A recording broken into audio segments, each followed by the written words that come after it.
দর্শক, আমি এই মুহূর্তে আছি চট্টগ্রামের বাঁশখালী উপজেলার পাহাড়ছড়া একটি ইউনিয়নে এবং এখানে দেখতে পাচ্ছেন যে এই পানি কিন্তু এখনও প্রায় হাঁটু সমান এবং এই সকালে কিন্তু এখানে কোমর সমান পানি ছিল এবং এইখানে যে আমার পিছনে কয়েকটি মাটির ঘর, এই ঘরগুলো আপনাদেরকে দেখাবো যে প্রতিটি ঘর, এই বাড়িতে কয়েকটি ঘর, প্রতিটি ঘর কিন্তু একেবারে মানে ডেবে গেছে এবং এই ঘরে বসবাসের অনুপযোগী হয়ে গেছে আসলে। তা আমরা একটু ভিতরকার পরিস্থিতি আপনাদেরকে দেখানোর চেষ্টা করব। এখানে এখন যদিও খুশির খবর যেটা, যে প্রতি মুহূর্তে পানি নামতে শুরু করেছে এবং বন্যা পরবর্তী যে করণীয় বা এখানকার মানুষের তারা কিভাবে এই দুর্দশাটা ট্যাকেল দিবে, সেই বিষয়টা আমরা আসলে দেখব যে কতটুকু ক্ষয়ক্ষতি এবং তারা কিভাবে আসলে পরবর্তী সময় পার করবে, আমরা আপনাদেরকে একটু দেখানোর চেষ্টা করব। এবং এখন আসলে অনেকে ত্রাণ নিয়ে এখানে আসতেছে। গতকাল পর্যন্ত এখানে ত্রাণ নিয়ে আসা যায়নি এবং এখানে কিন্তু আসলে চলাচলে আরেকটি সমস্যা, যেটা হলো যে সাপের খুব উপদ্রব। জানেন যে চট্টগ্রামে এখন পর্যন্ত এই যে বন্যার পাহাড়ি যে সাপগুলো, সেগুলো পাহাড়ি ডলে কিন্তু সেগুলো নেমে আসছে এবং এখন পর্যন্ত কিন্তু সরকারি বা মিডিয়ার খবর মতে 70 থেকে 80 জন লোক কিন্তু হসপিটালে ভর্তি হয়েছে।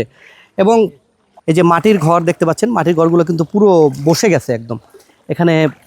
এবং এখানে যেই রাস্তা দিয়ে আমি হাঁটতেছি, এটি কিন্তু মাটির রাস্তা, এই রাস্তায় কিন্তু আসলে হাঁটা যাচ্ছে না। এই বাড়ির কিন্তু প্রতিটা জায়গা প্রায় ধসে পড়েছে এবং মাটির দেয়াল ছিল পুরো, আপনাদেরকে দেখাই যে পুরো মাটির দেয়াল। 2 তলা মাটির ঘর ছিল, এটার বয়স 86 বছর এবং এই ঘরটি কিন্তু এর আগে তারা বলতেছে যে যত বন্যা বা যত রকম প্রাকৃতিক দুর্যোগ, এই ঘর কিন্তু ভেঙে পড়েনি, কিন্তু এবার আসলে পানি ওঠে নাই, এবার কিন্তু আসলে এই ঘর ভেঙে পড়েছে। এবং দেখতে পাচ্ছেন যে এই পাশাপাশি যে এরা যেভাবে মাটিটাকে মেরামত করে রাখতো, এই মাটি সেটা কিন্তু একদম পুরো এই গত 1 সপ্তাহের যে জলাবদ্ধতা বা বন্যা, সেই বন্যা এই যে দেখতে পাচ্ছেন।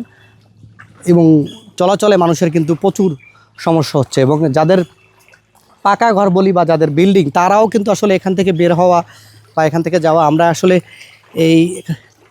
এই বাড়ির 2-1 জনের সাথে একটু আমরা কথা বলার চেষ্টা করব। এখানে যারা, আপনার এই ঘর কত পুরনো ঘর? এই ঘর হলো 43 আগের, 43 সালের আগের ঘর। 1943 সালে? 1943 সালের আগের ঘর, আমার বাপ দাদার হাতের বাঁধা ছিল। আচ্ছা, এটা কবে ভেঙে পড়ছে? এই তো পরশু রাত্রে ভেঙে পড়ছে। মানে পানি কতদিন ধরে আসছে? পানি আসছে তো আজকে প্রায় 5 দিন। তবে পরশু রাত্রে 3 ফুট মানে উঁচু হয়ে একসাথে ঢুকতেছে পানি। তখন আমরা ঘর থেকে বের হয়ে কোনো মালামাল কিছু বের করতে পারি না। এখন আমার ঘরে 4.5 লক্ষ টাকা শুধু ফার্নিচার আছে ভিতরে, স্বর্ণ অলঙ্কার পর্যন্ত বের করতে পারেনি, সব আছে। শুধু এই ঘরের সামনের বারান্দা 2টা হাট বাড়ি বের করছি, আর কিচ্ছু বের করতে পারেনি।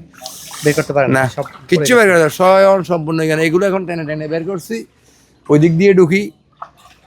আপনারা কি কোনো সাহায্য সহযোগিতা পাইছেন?